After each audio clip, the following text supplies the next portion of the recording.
It's like, how can we keep women in the workforce to where there's balance of family, life, work, what they bring to the table? Absolutely. Everything.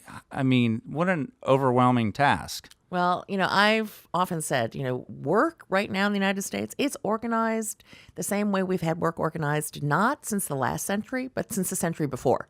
I mean, the 9 to 5, work hours and all of that structure came about in the Industrial Revolution, and we're still organizing work that way. We're stuck in a mindset where, using my wife as an example, it would take just incredible flexibility for a job. Right. But she's the kind of person that can do more in 2 hours in a day than I will in the whole day, I'll be honest. Exactly. No, it's She's true. very efficient, and a lot of women are that way, and there's not the flexibility and opportunity. Right. But we know now that we've got a growing body of experience as companies get smarter about this, that if you do provide your workers with flexibility, you provide them with things like paid leave when they need it, when you promote and retain them, that it actually saves you money because you have workers who are more efficient. You have workers who are more loyal and committed to your company. You're not having to rehire people and retrain them over and over again. I had one small business owner tell me, she was a restaurateur, and I said, well, how do you do it? Everybody says to me, it's too expensive to do these things. She says, I can't afford not to because that's how I get the best talent. And I don't have employee theft. I don't have people suing me. I don't have unhappy workers. I have people who are really invested in growing my business the same way I'm invested in my business because I'm investing in them. And there's a lot to be said for, and we've seen a lot of the studies around here, what women bring to the table in the boardroom too. Absolutely. And they don't have a seat at the table because the way it's structured, like you said, 9 to 5, it just is not. So how are we going to change this? Well, I think we tried in the Obama administration to start doing a lot of things where we tried to make sure that pay was equal. We sent out an executive order that required the federal contractors, not penalize workers who talk about their pay. That's one of the ways unequal pay practices, get perpetuated. That used to be such a no-no to disclose what anyone was making personally or privately, right? It used to be, and it used to be impolite, right? You weren't supposed to talk about it, but we live in an age now where everybody posts everything on Facebook. Seriously. I mean, there's a lot of studies that show here's my new paycheck. The new generation, they post what you're eating, what you're wearing, then what you're making. I mean, I think our new generation of workers don't have that inhibition. And what we actually really know, it's not that keeping pay secret was a benefit to anybody except for the person who was paying out the paycheck, who got to then play around with people's salaries and have salaries that weren't necessarily related to the work that people did. But pay transparency works. Pay transparency allows workers to measure themselves against their peers. I think it keeps managers honest on how they evaluate what work people are doing and what work is the same and how much they should be paying each other.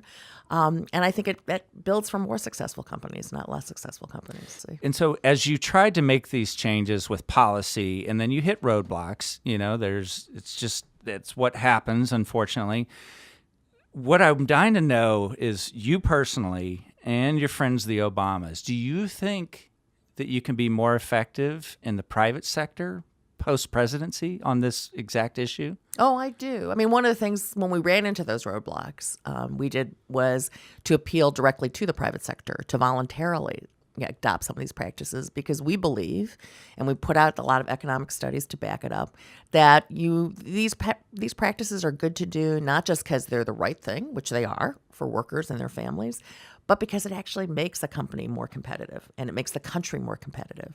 And it's not sustainable for the United States to compete in a global economy if we have pay practices that are behind the times. If we continue to be the only country that doesn't have paid leave, because we won't get the best talent, and companies will go elsewhere.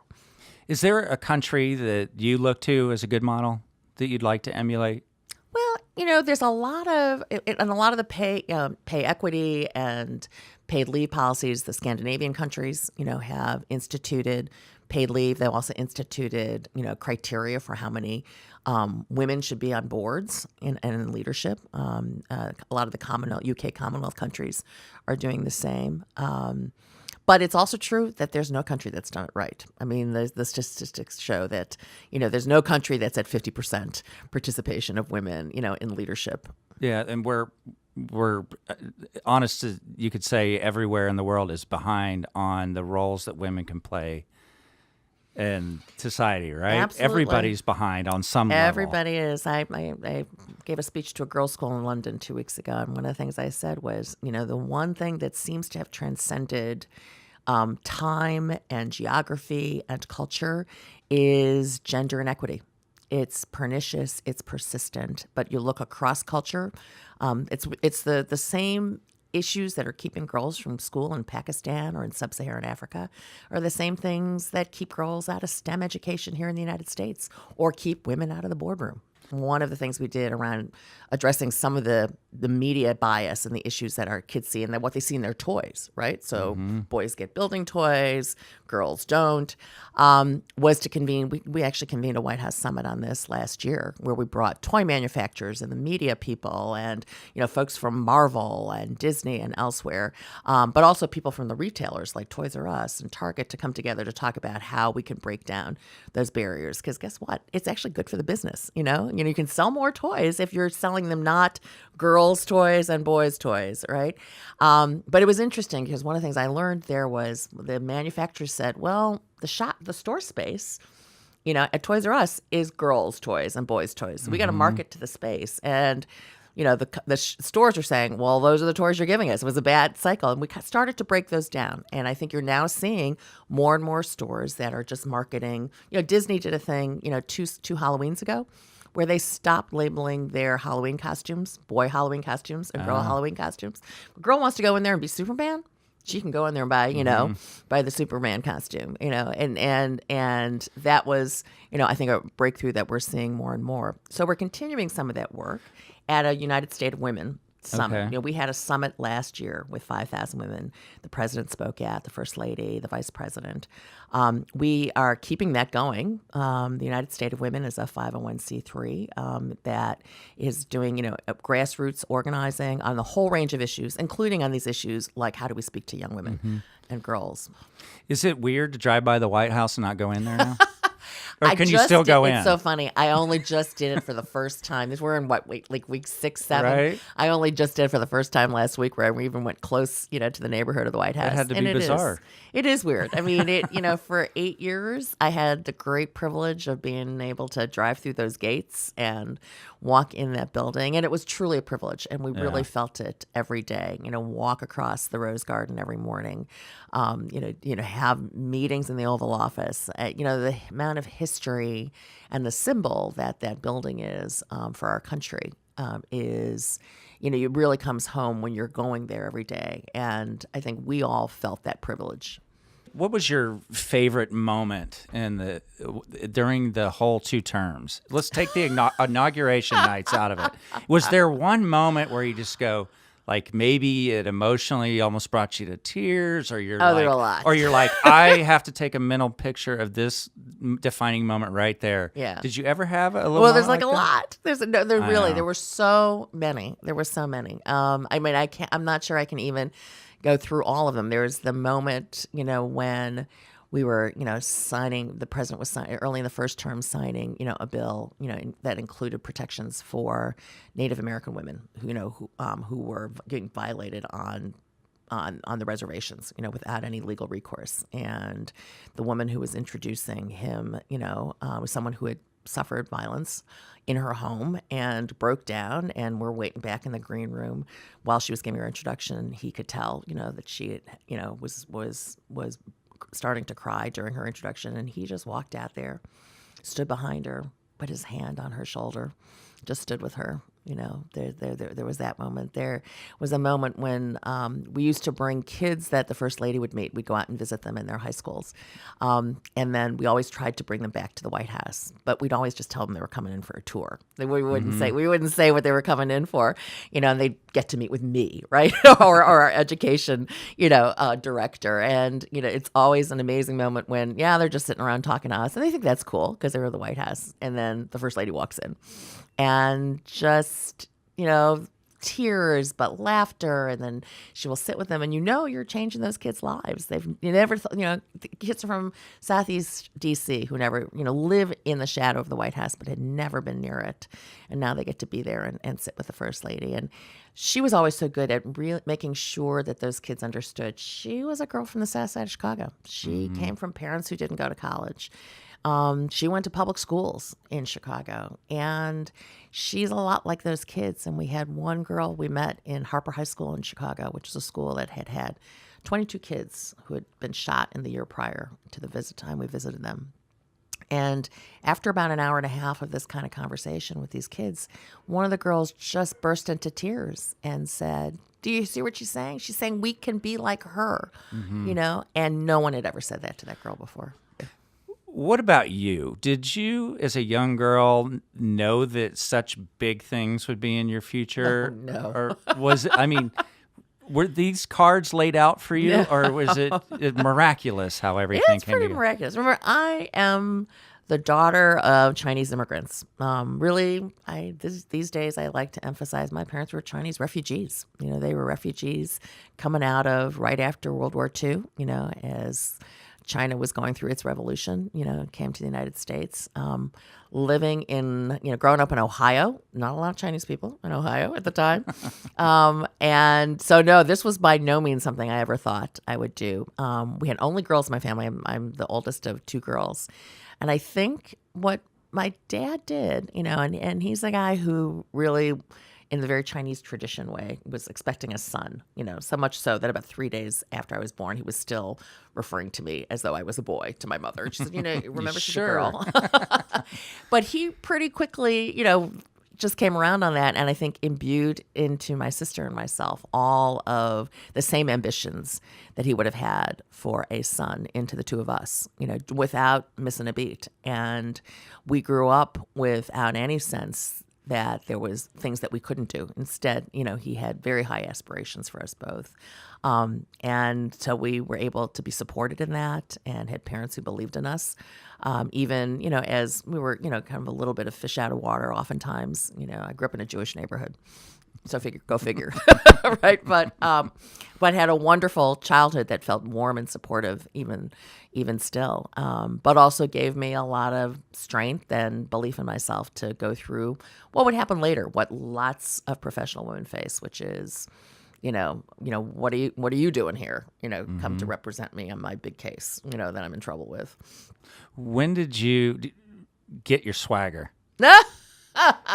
Was it like when you were 10 years old? Was it high school? Was it going off to college? No. Was it winning your first case? When did you get some swagger? Because you've got swagger. Oh, and you and I just met. So, I think it comes over time. There's no a magic moment. It's accumulation of experiences and support and successes and failures. There's a lot of failures along the way that you have to pick yourself up from, and you learn that you can survive the failures and you can live through them, and that gives you the strength and the courage to keep trying new things. But it happened. I think it happened really gradually over time. And again, I had the great good fortune to have great friends, great girlfriends who have been supportive, a great family that's been supportive, and so I think those that's what's happened. It hasn't been one moment. What would you like to accomplish as a mentor series for women out there trying to grow a business, take care of their family too, which we've talked about is important, get opportunity, all these things that we're working on here? What would you like the mentor series that you're going to put your stamp on, what would you like it to accomplish? Well, I think one of the things that women often lose confidence. I've lost my confidence at times, and you're not sure you want to speak up in a meeting, or you're not really sure you could take on that big case. Or in the case of women who are doing their own businesses, I'm not really sure I can hire that extra employee or rent another space to open a second location or sign this contract, to really be a supplier to something like a Walmart. And that's because the messages we get so oftentimes, are the opposite. meaning, women aren't encouraged to take those kinds of risks. Our confidence isn't built up. And I hope through the mentorship, series, we can tell the stories of lots of women, some well-known, maybe some not so well-known, talk about struggles that they've overcome, talk about strategies for how do you balance, work and, family. How do you make women feel really good about the choices that they're making? Know your kids are going to be fine. If you're not home every night, they're still going to be fine. One of my favorites I often say is, piece of advice I gave my next door neighbor who was also a single mom. Our kids were about the same age, and she was stressing out about the fact that she, had a hole in her ceiling. And I said, stop. Is it leaking? No. You put the hole in the ceiling to fix the plumbing. Don't worry about fixing it. I lived with a hole in my second floor bathroom for 10 years because we had to fix the leak. But then it was the second floor bathroom, which no one saw. And so I just didn't stress about fixing the hole in the second floor bathroom for 10 years. You're just making me think of my wife, who she is an amazing, amazing woman. But when we have people over, I have to pull her aside and go, stop apologizing for things that aren't done in the home. Right. They're not even noticing them. No, you got to let go of some of that stuff and prioritize. And that's what I did, And one of the things, even as a single working mom, at a big corporate law firm, which is what I did for 23 years, because I think my kids knew they were the most important thing always, and the hole in the bathroom ceiling wasn't, is how, they've grown up. They're now, 20 and 28, and, they are confident and loving and generous and, successful kids.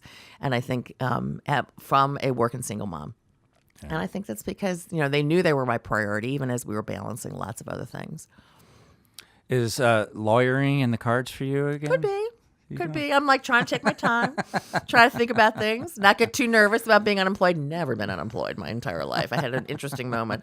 I gave a political contribution to one of our Obama kids who was running for office, and there's that piece on the political form that says, where are you employed? Uh-huh. And I had to write unemployed. It was sort of weird. All those surveys where you put your income range. You're right. Oh, no. Yeah, right. Yeah. So it's a new experience, but everyone's advised me, don't panic, take your time, think about, what's the right fit. And that's why I'm really excited about this opportunity with EBW, because it is very much something that's part of my passion, something I've wanted to do. But, let's build a business together.